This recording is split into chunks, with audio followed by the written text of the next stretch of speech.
Inilah kisah nyata seorang pria ditelan ular raksasa dan menemukan mustika ular hingga mengubah hidupnya. Seperti apa kisahnya? Yuk simak selengkapnya. Sarman adalah pria muda berusia 25 tahun yang berasal dari desa terpencil di Jawa Tengah.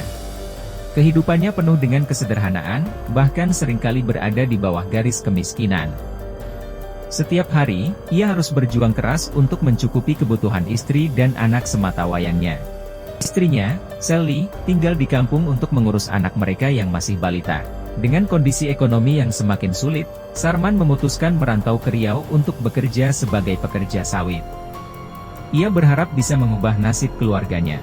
"Aku pergi untuk masa depan kita, Sel. Jaga anak kita baik-baik," ucap Sarman saat berpamitan.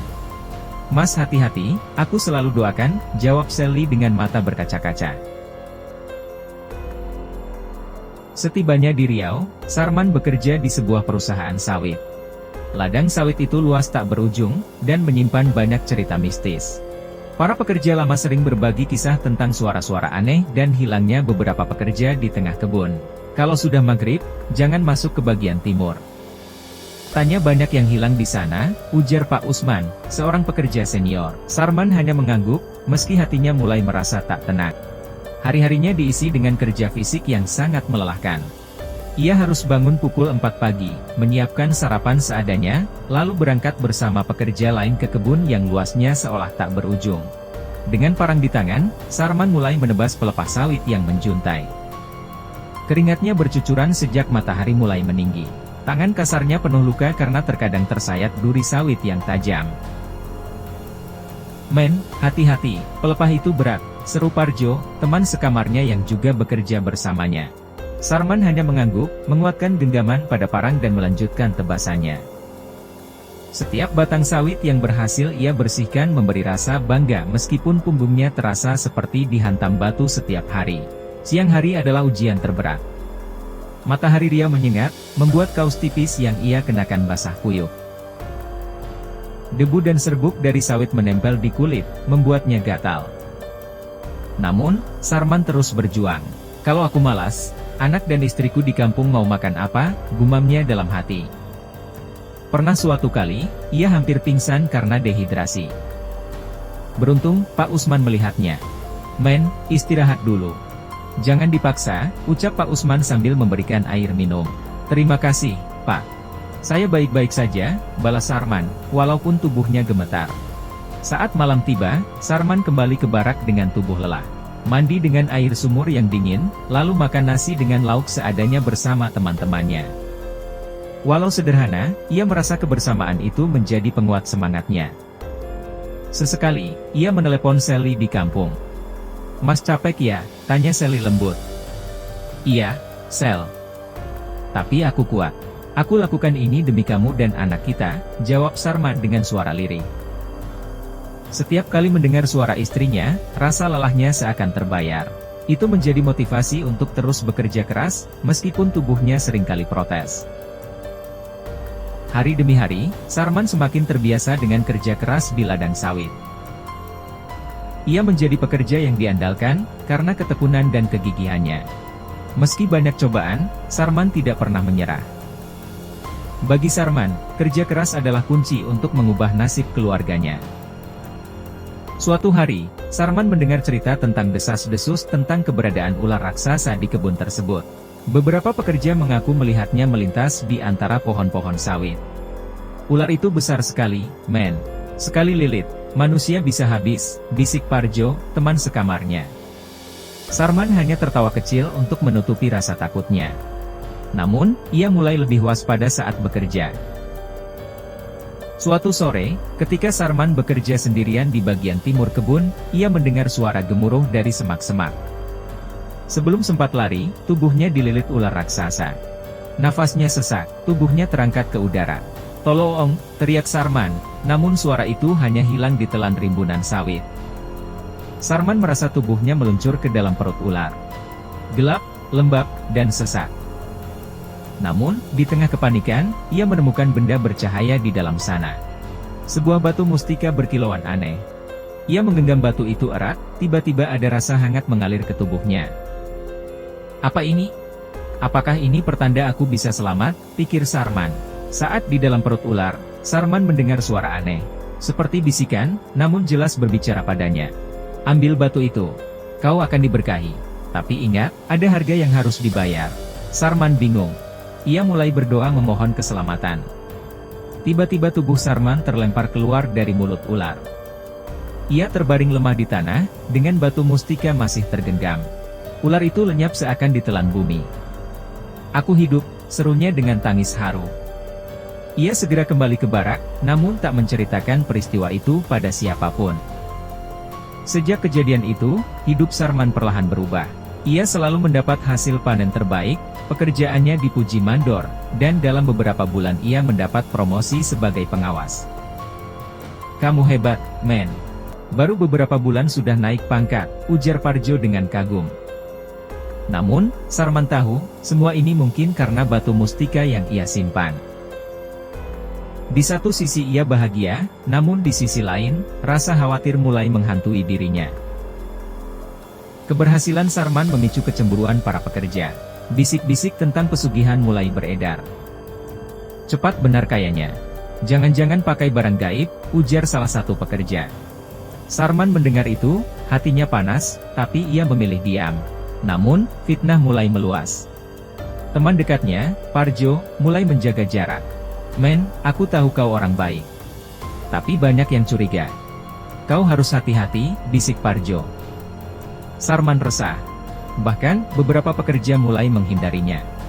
Suatu malam, Sarman dikejutkan oleh kehadiran pria berjubah hitam di pondoknya.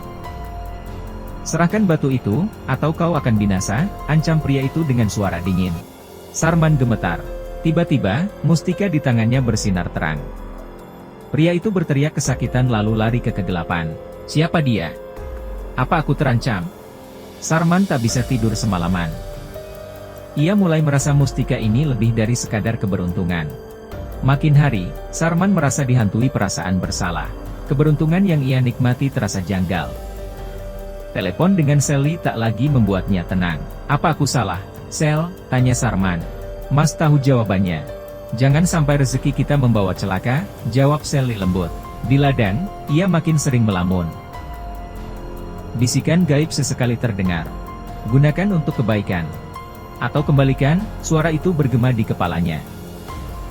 Dengan berat hati, Sarman kembali ke tempat ia diterkam ular. Bersama Parjo dan beberapa tetua, ia mengubur mustika itu. Aku serahkan kembali.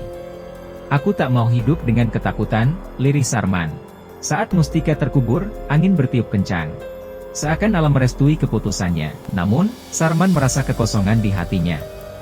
Apa aku masih bisa membahagiakan mereka tanpa mustika itu, pikirnya. Setelah bertahun-tahun bekerja keras di ladang sawit, keberuntungan mulai berpihak pada Sarman. Ia berhasil mengumpulkan tabungan yang cukup untuk pulang kampung dan memulai usaha kecil di desanya. Dengan penuh harap, ia memutuskan pulang tanpa memberitahu Sally. Ia ingin memberi kejutan. Setibanya di kampung, Sarman disambut hangat oleh beberapa tetangga. Namun, ada sesuatu yang ganjil. Tatapan sebagian orang seakan menyimpan rahasia yang tak ingin mereka ungkapkan. Saat tiba di rumah, langkah Sarman terhenti di depan pintu yang sedikit terbuka. Ia mendapati Sally menjalin hubungan dengan pria lain selama ia merantau. Ia mendengar suara laki-laki dari dalam rumahnya. Sel, suamimu kan jauh di Riau. Tak usah takut, kata suara lelaki itu. Cepatlah, sebelum ada yang tahu, balas suara Sally lirih. Darah Sarman berdesir. Tubuhnya bergetar menahan amarah. Ia mendorong pintu dengan keras. Di depan matanya, Sally dan seorang pria tetangganya, Budi, terlihat panik dengan pakaian setengah terbuka. Emosi Sarman meledak. Perdebatan sengit terjadi. Sally! Apa ini? Bentak Sarman dengan suara bergetar. Sally terperanjat, wajahnya pucat pasi. Mas! Aku bisa jelaskan. Budi langsung kabur melalui pintu belakang. Sarman mencoba mengejarnya, tapi tubuhnya terlalu lelah dan hatinya hancur. Berapa lama ini terjadi? Sel, aku kerja banting tulang demi kamu dan anak kita. Sarman menatap istrinya dengan mata berair. Sally menangis, tapi tak bisa membantah. Maaf, Mas. Aku kesepian. Amarah, kecewa, dan kesedihan bercampur aduk di hati Sarman. Ia keluar dari rumah itu, duduk di teras sambil menatap langit yang mulai gelap. Malam itu, Sarman tidur di rumah orang tuanya. Hatinya terus dihantui pengkhianatan wanita yang ia cintai. Ia sadar, perjuangannya selama ini tak dihargai. Namun, di balik luka itu, ia tahu hidup harus terus berjalan. Meski hati hancur, Sarman memutuskan berpisah. Perceraian menjadi jalan terbaik. Aku nggak bisa percaya lagi, Sel. Aku harus mulai dari awal, katanya dengan suara bergetar. Air mata Sally mengalir deras, namun ia tahu, kepercayaan telah runtuh. Dengan sisa uang hasil kerja di perantauan, Sarman membuka warung di kampung. Ia mulai membangun hidupnya perlahan. Tiap hari ia melayani pembeli dengan senyum, walau hati masih terluka. Pak Sarman, dagangan laris terus ya, kata pelanggan. Namun, malam-malamnya kerap diisi kesepian. Ia sering termenung, memikirkan Sally dan anaknya. Tahun demi tahun berlalu, Sarman hidup sederhana, tetapi damai.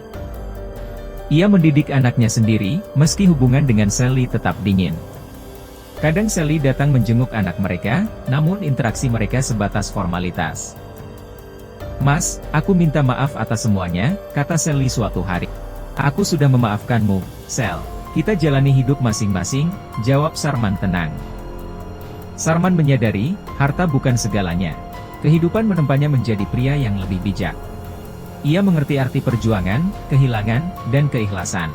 Hidup itu seperti roda, men. Yang penting, jangan lupa bersyukur, kata Parjo saat berkunjung. Sarman tersenyum. Betul, Jo. Aku belajar banyak. Dan aku tak akan pernah melupakan itu. Ia menatap anaknya yang tertidur lelap. Baginya, kebahagiaan sejati adalah melihat orang yang ia cintai tumbuh dengan baik, meski tanpa kemewahan. Itu pelajaran terbesar dalam hidupnya. Terima kasih sudah menonton video kami. Jangan lupa subscribe serta nyalakan loncengnya ya. Sampai jumpa di video selanjutnya.